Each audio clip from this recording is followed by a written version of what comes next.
Hello and a very warm welcome to Ameco. You're watching our daily updates live from the studio. I am Gaila Damu. Stay tuned. Ethiopia European Union Political Affairs Advisor Janikva said that the Adwa Victory Memorial Museum will promote Ethiopia's history of victory to the rest of the world. Modom Lige tells us more. Janikva praised the way the museum is built with such a phenomenal architecture which shows the history of Ethiopia's victory and its symbolization for all Africans.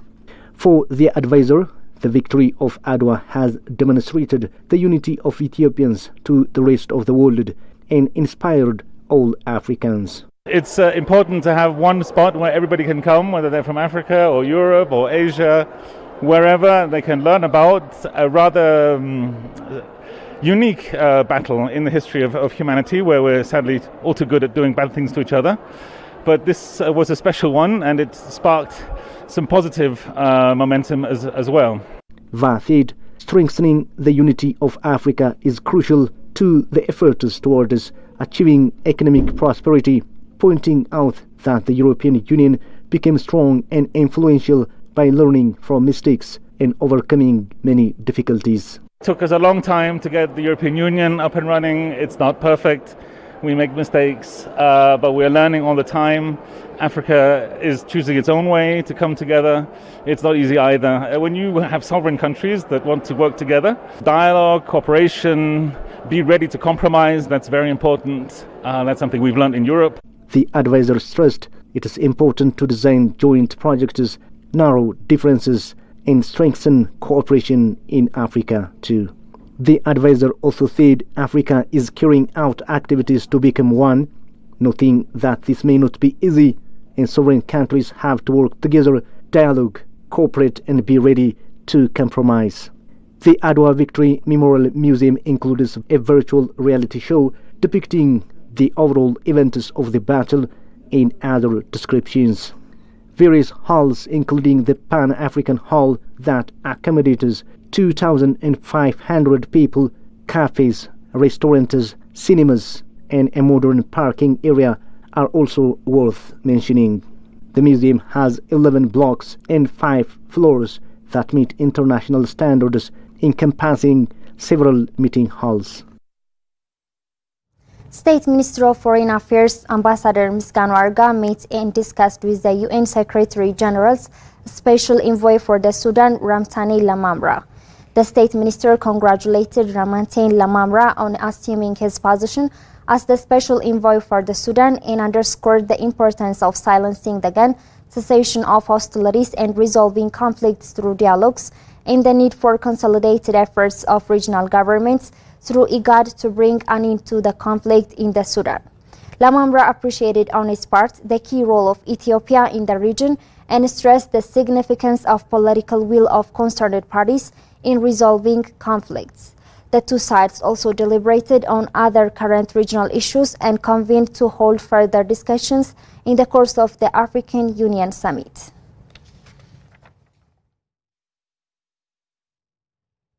Deputy Secretary General of Ethiopian Commission for United Nations Education, Science and Cultural Organization, Alemu Getahun, stated that the inscription of heritage under the organization is a means to ensure economic benefit of a nation and service provider institutions from tourism sector.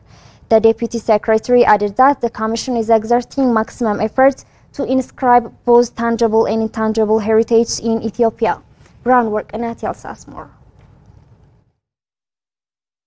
UNESCO is an international organization working on identifying, nominating, inscribing and preserving world heritages. In an exclusive interview with Amhara Media Corporation English Service Messenger Program, Mr. Alemu Getahun, Deputy Secretary General of Ethiopian National Commission for UNESCO, said the Commission is working adapting 10 international criteria so as to inscribe many more natural, cultural, tangible and intangible heritages found in Ethiopia. Generally, as a world, there are standardized 10 criteria in order to nominate or register cultural or natural heritage in the world. As Ethiopian, again, we have adapting such 10 standardized criteria in order to select or nominate our heritages in order to register as a World Heritage or property. According to Deputy Secretary General of Ethiopian National Commission, uniqueness, representation and being exemplary are among important pointers to inscribe the heritage at UNESCO. Uniqueness is a must. That heritage should be unique in the world. And representation of heritages for that of piece of areas or site. That heritage should be example for the world and another peoples in order to take different educations from that. Mr. Alamu Getaun also stated that inscribing many heritages at UNESCO has economical benefit to the nation and the community. The Deputy Secretary further stated that it makes service providing sectors to become beneficiary from the tourism sector. This is one part of industry, that tourism industry. Industry by its nature, it generates economy. It has its own economical benefits. Simply, when there are so many heritages listed in the world or international heritage, most of visitors or tourists may come to the country in order to visit such like of colorful heritages. Most of tourists use our hotel service, transport service and such like things. As to the Deputy Secretary General of Ethiopian National Commission for UNESCO, Ethiopia is the leading country in having inscribed 15 heritages, 11 tangible and 4 intangible heritages in Africa. First, 1978, we have 3 heritages at once we have inscribed. Ethiopia, 15 heritages inscribed in the world. For intangible and generally about 11 tangible heritages were inscribed. So by these 15 inscribed heritages or international heritages of Ethiopian heritage as well, we are a leading stage in Africa. A senior lecturer at the Department of International Relations and Diplomacy at El Amin University of Nigeria, Dr. Emmanuel Zwambin underscored the need for fostering regional integration and developing sense of Pan-Africanism to bring sustainable development in the region. Abeba Brahani presents the story. Africa Unite. The 2024 African Union Summit is going to be held on 17th and 18th of February. African governments and heads of states will gather together in Addis Ababa to discuss on issues of peace, security, integration and development. On the today's summit, leaders of Africa are expected to come up with innovative ideas that can bring and sustain peace, security, integration and development in the continent. In an exclusive interview with Amhara Media Corporation, a senior lecturer at the Department of International Relations and Diplomacy at El Amin University of Nigeria, Dr. Emmanuel Zwambin stated that Africans should foster regional integration between and among themselves to ensure peace, security and development in the continent. As to the explanation of Dr. Emmanuel, fragmented infrastructural development and lack of market integration are the biggest contributing factors for the low-level development of the continent Africa. African problem in terms of integration can be traced back from the foundation of the formation of Organization for African Unity. But I can tell you we've gone away from that since the formation of African Union and then the Africa Continental Free Trade Area. This is one of the largest, if you like, in the world, and one of the most pragmatic steps African people have taken to integrate Africa. But I can tell you we have a big problem. Look at infrastructure. Our infrastructure is not integrated. If I'm going to make a call from here to Ethiopia or to Kenya, to Uganda, it's more expensive to make a call to China or to the US. Why? If I'm going to fly from Nigeria to Kenya, it's probably the same cost of flight to fly into China. Because our framework are not integrated, internet facility is not integrated, Banking system is not integrated. Transport system is not integrated. Energy is not integrated. So we have fragmented infrastructural development, which is not helping to enhance integration or trade. Dr. Emmanuel, in his speech, underscored the need for social integration strategy and free movement of people in the continent Africa to ensure the development of the continent. Social integration is a major sector of this integration. Africans, we have refused to accept each other. We would rather accept white friendly to them than to accept our fellow Africans. You can never have trade without moving around. Moving around, trading and working, and that framework is not effective yet. Chino Achebe say, when brothers fight, a stranger reap the harvest. And that's what we're suffering. Keep fighting ourselves. When two brothers fight, a stranger reap the harvest. Wow. Yeah, and that's what we're doing. I have lived in East Africa, and I also blame my country. Our visa regime is very stringent. Africans cannot easily work in Africa and move freely in Africa. The cost of work permit in Africa is too expensive. A white person can pay for it, who comes from Europe. Paying $2,000 is not a big deal. But a poor African cannot afford to pay for that. Nigeria has got a lot of professors. Kenya is looking for professors. We've got a lot of doctors. Kenya went to Cuba to bring doctors, when we have a lot of them in Nigeria or elsewhere in Africa or South Africa. I don't understand what and why we do what we are doing to ourselves. When we have cheap labor in Africa, why can't we exchange what we have in terms of manpower, in terms of ideas, in terms of values? Why can't we exchange that? And I believe we should look towards social integration strategy for African people. Dr. Emmanuel further stated that the integration and the development of Africa can never be ensured in the absence of the idea of Pan-Africanism. We need to promote the idea of Pan-Africanism. We are Africans. We believe we're Africans. We share common history and common values. We've gone through a lot. We must embrace each other. That's first and foremost. Second, we need to have Africans that are pragmatic, who believe in Africa. We can't keep talking about Africa when we are not committed to supporting African values and ideals. How would you talk about Pan-Africanism and you are funded by China, funded by Europe, funded by America? Then African leaders are not committed to that. Look at the hunger that we are going through.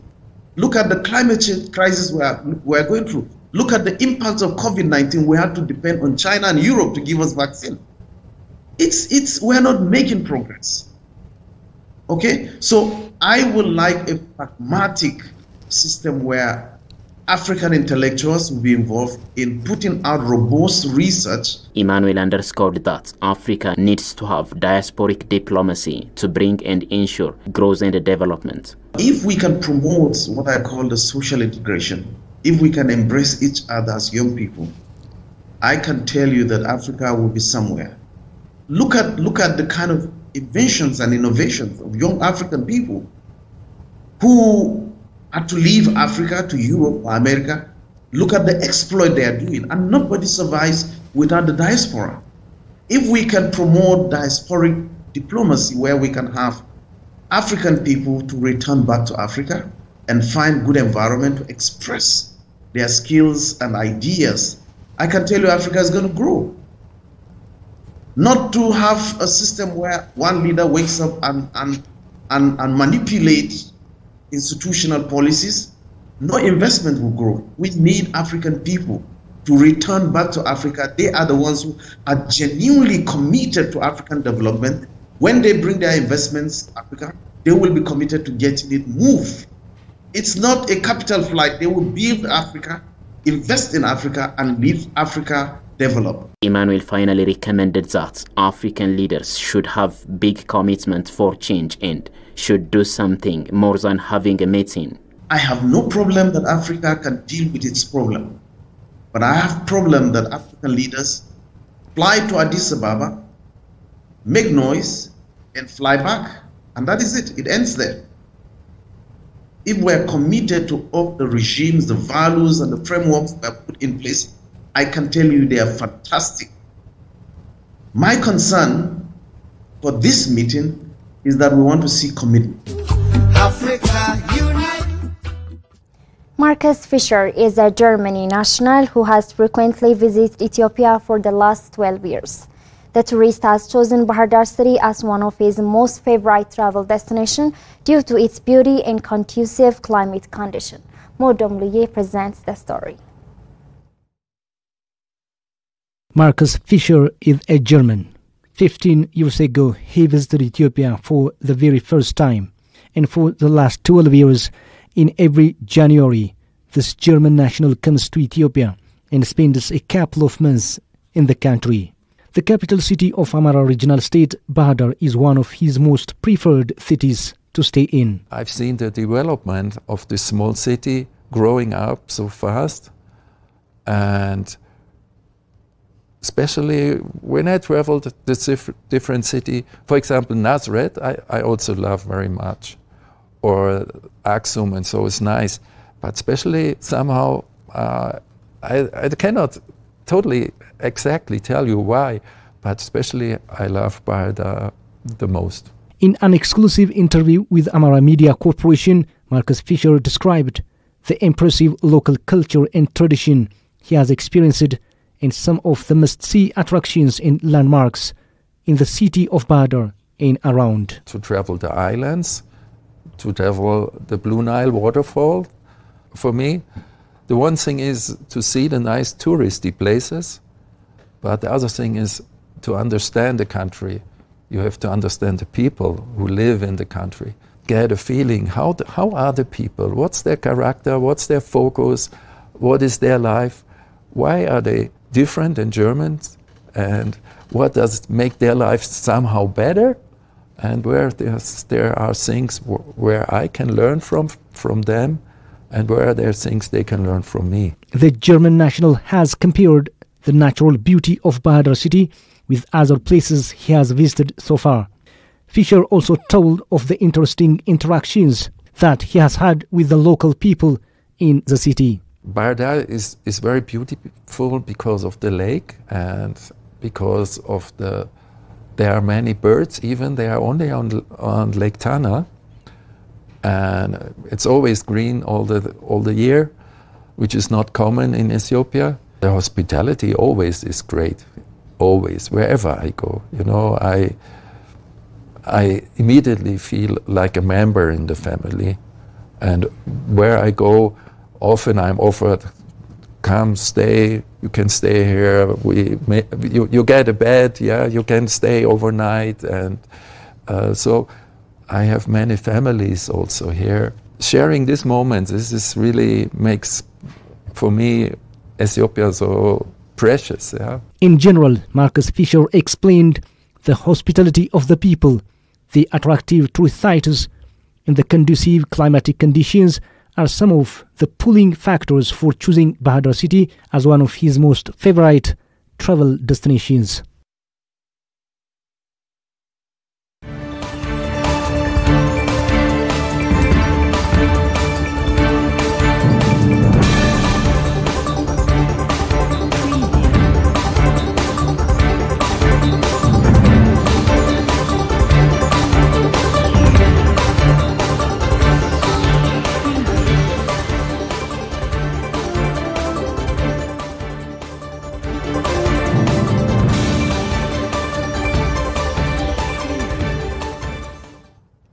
You're watching Amhara Media Corporation English service, and now let's proceed to News Beyond Borders. South Africa has asked the International Court of Justice to consider whether Israel's plan to extend its offensive in Gaza into the city of Rafah requires additional emergency measures to protect the rights of Palestinians. In a statement on Tuesday, the South African presidency said it had submitted an urgent request to the ICJ on Monday, adding that the government was gravely concerned that the unprecedented military offensive against Rafah has announced by the State of Israel has already led to and will result in further large-scale killing, harm and destruction. Last month, the World Court ordered Israel to take all measures to prevent its troops from committing genocide against Palestinians in Gaza following a case brought by South Africa, as African News reported it.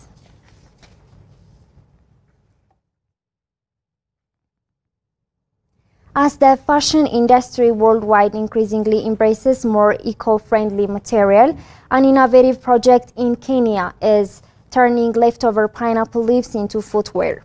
Pineapple farmer James Kinutia said that pineapple suckers would have been burnt or thrown away or replanted in the past. Now, a company called Pine Kazi buys one sucker 15 Kenya shillings each. The pineapple farmer added not only does it bring in extra revenue for the farmer, but it also creates jobs as people sort the leaves and extract the fiber, which is then dried, spun and woven to make the textiles. Pineapple fiber has long been used but is labor-intensive to produce and has until recently lost out in the era of cheap cotton and synthetics. However, the idea is gaining global attention as the fashion industry and consumers focus increasing on sustainability. Pine Kazi's CEO and co-founder Olivia Aor said that annually about 766 million tons of post-harvest pineapple leaves are usually produced and they are burnt or chemically decomposed. The CEO added, by collecting this waste for every 1,000 tons of waste collected, carbon and methane emissions by 0.28 metric tons is reduced, as African News reported it.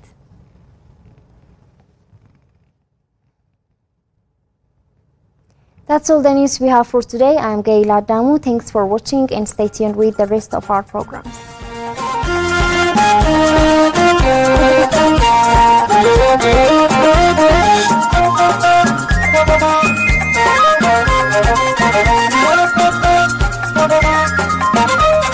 Thank you.